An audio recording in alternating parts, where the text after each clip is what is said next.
আসসালামু আলাইকুম guys, welcome to our channel Wazifa's family blog. আজ আমি আপনাদের খুব সহজে আলু ভাজি রান্নার রেসিপি দেখাবো। প্রথমেই আমি 2টা মিডিয়াম সাইজের পেঁয়াজ কুচি কুচি করে কেটে তার সাথে 4টা শুকনো মরিচ তেলে লাল করে ভেজে নেব। পেঁয়াজ লাল হয়ে গেলে মিডিয়াম সাইজের 4টা আলু চিকন করে কেটে পেঁয়াজের সাথে দিয়ে দিব।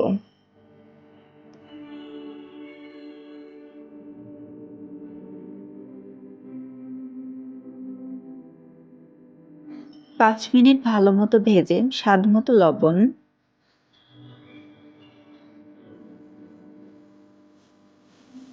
ও 1 চা চামচ জিরা গুঁড়া দিয়ে দিব। দিয়ে আবার ভালো মতো নেড়ে নিব।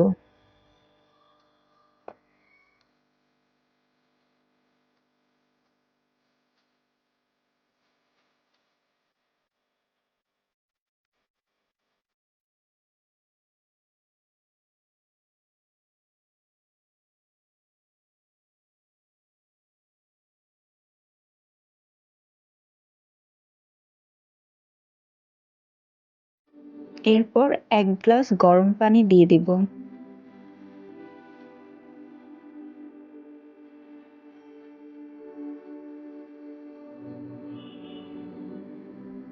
পানি দেওয়ার পর আধা ঘন্টা আমরা ঢেকে রেখে দিব। আলু গলে গেলে নামিয়ে নিব। দেখুন গাইস, হয়ে গেল খুব সহজে আমাদের আলু ভাজি রান্নার রেসিপি।